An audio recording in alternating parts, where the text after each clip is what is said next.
Your RV's energy systems are one major factor in how long and enjoyable your dry camping trip can be. The energy systems you want to monitor and know how to use while off the grid are 110-120 volt AC shore power, 12 volt DC power, and propane. Your RV is designed to work with hookups for several days using 12 volt and propane power alone. There are only a few amenities you will need to sacrifice if only running your RV on 12 volt and propane power. Those amenities are air conditioning, the microwave, and the TV. If these amenities are essential to your camping experience, you will need to run a generator or inverter. Most motorhomes come equipped with an onboard generator that should allow you to run most of your RV's appliances. Keep in mind, when running an onboard generator, that most generators draw their fuel from your RV's gas tanks and will not run if your tank dips below the quarter full mark. Some generators will draw their energy from your RV's propane system, so you will want to check your generator type and conserve propane or fuel accordingly. Most travel trailers and fifth wheels will require an external generator. We recommend purchasing an inverter generator. They tend to run much quieter than typical construction generators. Be considerate of others by limiting your noise pollution. Campsites will generally have a time frame when you cannot run your generators, so always check the campsite rules before you start up your generator.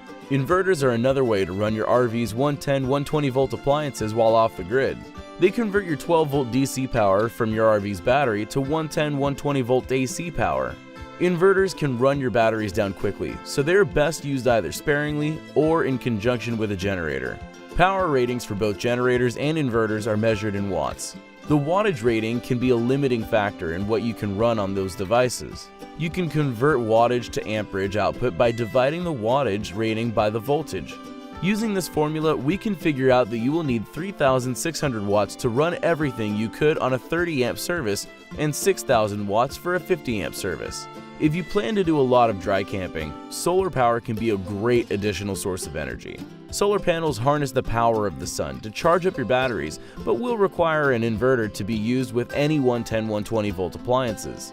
Extra batteries and a tilt kit are great add-ons to help you get the most out of a solar panel system. Another power-saving tip is to convert your RV's lights from incandescent to LED. Even with all these options for powering your RV while off the grid, you will still need to be mindful of your energy usage because you have a limited supply of stored energy while not hooked up to an external source.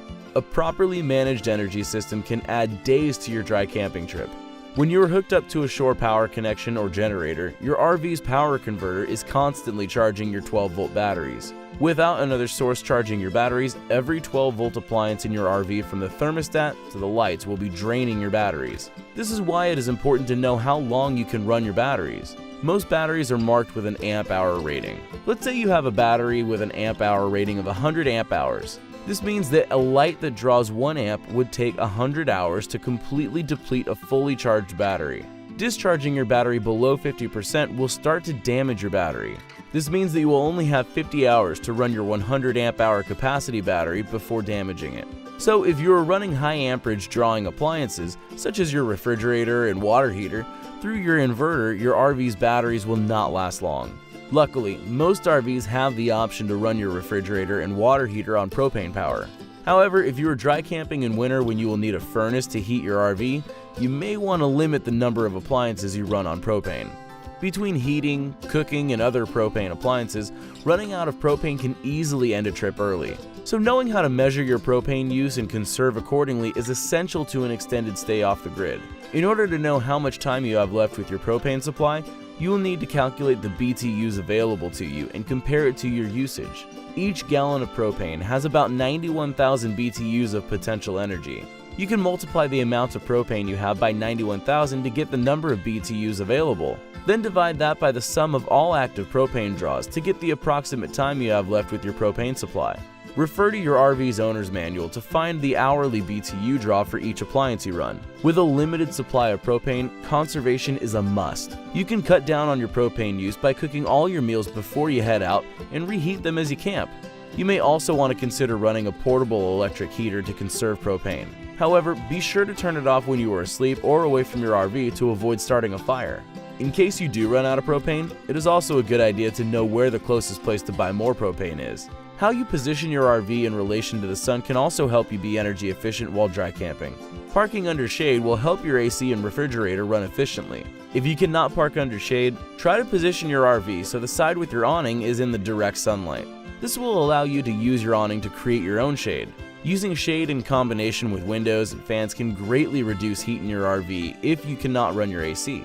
For more information on how to measure, use, and troubleshoot your RV's energy systems, check out our troubleshooting video series. In conclusion, knowing how to measure, use, and conserve energy in your RV is essential for a successful dry camping trip. Thank you for watching.